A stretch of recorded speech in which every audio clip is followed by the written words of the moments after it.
Hello everyone. चूँकि आपका prelims का पेपर 13 सितंबर को है तो मैं कुछ आपको टिप्स दे देती हूँ। और इस टिप्स के पहले मैं अपना एक छोटा सा इंट्रोडक्शन दे दूँ। मेरा नाम निकी कुमारी है और मैंने 2 बार बीपीएससी पीटी क्वालिफाई किया है। 68th बीपीएससी में मेरा 132 रैंक था। तो मैं कुछ आपको टिप्स दे देती हूँ फ्रेंड्स। उस पीटी के एग्ज़ाम के पहले आपको क्या क्या करना है 4-5 दिनों में। देखिए, सबसे पहले अभी तो रिवीजन के लिए उतना वक्त बचा नहीं है, इसलिए आप कुछ भी नया पढ़ने से बचें। No new topic. अगर आप कोई भी कुछ भी नया टॉपिक अभी पढ़ते हैं तो ये सिर्फ आपको कंफ्यूज ही नहीं करेगा, बाकी आपको आपको काफ़ी स्ट्रेस में भी रखेगा। तो कोई भी न्यू टॉपिक को आप अभी नहीं पढ़ेंगे। आपने जो पढ़ा है पिछले 1-1.5 साल 2 साल में, बस अब आप उसी को रिवाइज करते रहेंगे। सेकेंड, आपने अपनी रिवीजन के क्रम में सबसे पहले मॉडर्न हिस्ट्री को रखा होगा, उसके बाद करंट अफेयर्स को रखा होगा और उसके बाद साइंस को रखा होगा। फ्रेंड्स, अगर आप इन तीनों को अच्छे से प्रिपेयर कर लेते हैं तो 60% आपका काम हो जाता है यहाँ से, ठीक है, क्योंकि 60% यही टॉपिक्स कंप्राइज करते हैं। और उसके बाद आप बिहार स्पेशल देख लीजिए, ज्योग्राफी प्लस पॉलिटी देख लीजिए, इकोनॉमी देख लीजिए, ठीक है।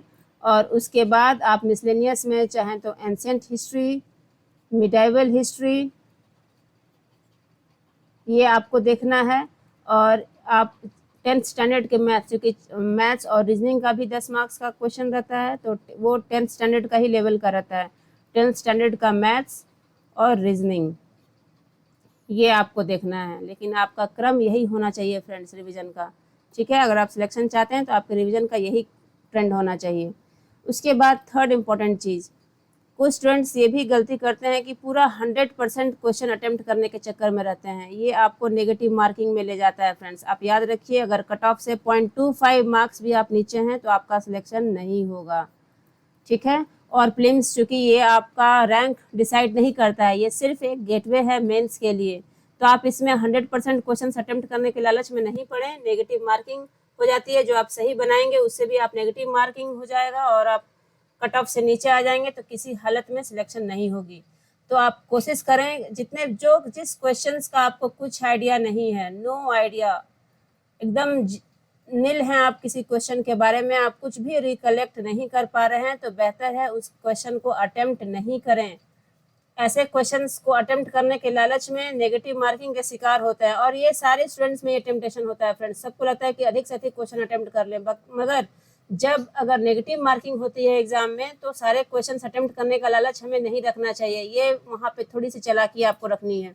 और आपको ऐसे क्वेश्चंस मिलेंगे जहाँ पे आपको आइडिया एटलीस्ट कम से कम 30-40% आपको आइडिया है, कुछ आप रिकलेक्ट कर पा रहे हैं, तभी आप क्वेश्चंस को अटेंड करें। अगर और इस क्वेश्चंस को भी अटेंड करेंगे बहुत सावधानी पूर्वक, ठीक है।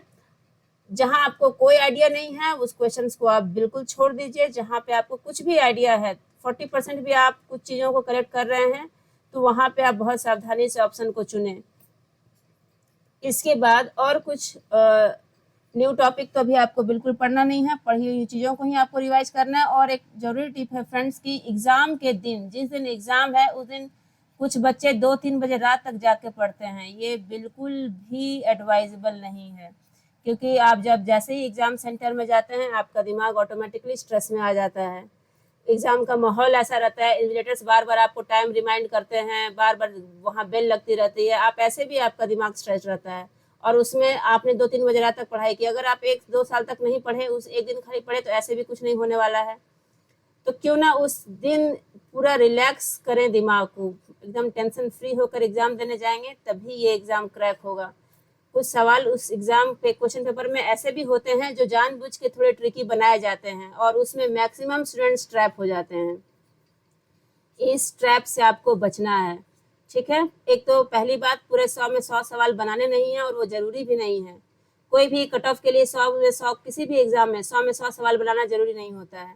दूसरी बात, आप जो ट्रिकी क्वेश्चंस हैं जहाँ पे आप फंस रहे हैं उस क्वेश्चंस को छोड़ें, समय भी बर्बाद करेगा, आपके कॉन्फिडेंस को भी खराब करेगा, कट ऑफ भी खराब करेगा, आप उससे आगे बढ़ें, ठीक है। तो इसमें पहले एग्ज़ाम के 2 दिन पहले, मान लीजिए 13 तारीख को आपका एग्ज़ाम है, 11 तक आपका पूरा रिवीजन ख़त्म हो जाना चाहिए। 11 के बाद आपको बिल्कुल रिलैक्स करना है फ्रेंड्स। और रिलैक्सेशन कैसे होगा, आप जो भी आपके इंटरेस्ट की चीज़ है, आप चाहें तो संगीत सुन सकते हैं, आप कोई म्यूजिकल इंस्ट्रूमेंट बजाते हैं आप वो बजा सकते हैं, कोई शॉर्ट स्टोरी पढ़ सकते हैं, मेडिटेशन कर सकते हैं, कुछ कॉमेडी सीन देख सकते हैं, कुछ भी कर सकते हैं, लेकिन दिमाग को पूरा रिलैक्स रखना है एग्ज़ाम के 2 दिन पहले तक, ठीक है।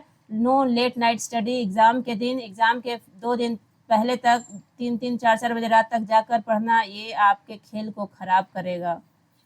और मैं लास्ट पॉइंट जो आपको टिप देती हूँ, एग्ज़ाम सिर्फ एक पार्ट ऑफ लाइफ है। बहुत सारे लोग ऐसे हैं जिन्होंने यूपीएससी बीपीएससी नहीं किया, मगर आज वो जहाँ हैं वो बहुत कामयाबी पर हैं, बुलंदी पर हैं। इसलिए इस एग्ज़ाम को सिर्फ एग्ज़ाम की तरह ही लेना है, इसको जीवन का सब कुछ नहीं समझ लेना है, ठीक है फ्रेंड्स। तो मुझे उम्मीद है आपको ये टिप्स अच्छे लगे होंगे, आप इसको यूज़ ज़रूर करिए और 11 सितंबर तक अपने रिवीजन को ख़त्म करिए और रिलैक्स रहिए उसके बाद, और फिर 13 सितंबर को एग्ज़ाम देने ज़रूर जाइए। तो चलिए बाय एवरीवन, फिर नेक्स्ट टॉपिक के साथ हम लोग मिलेंगे और आप लोग स्ट्रेस फ्री होकर अपना रिवीजन करते रहिए। हैप्पी लर्निंग सबको। ये जर्नी है, ये एग्ज़ाम, स्ट्रगल, स्टूडेंट लाइफ सब एक पार्ट ऑफ लाइफ है और जर्नी है। इस जर्नी को बाद में हम लोग याद करते हैं, तो क्यों ना इसको और अच्छा किया, यादगार किया जाए, ठीक है। चलिए till then goodbye everyone, keep learning, bye. फिर हम लोग मिलते हैं नए टॉपिक के साथ दूसरे क्लास में। चलिए।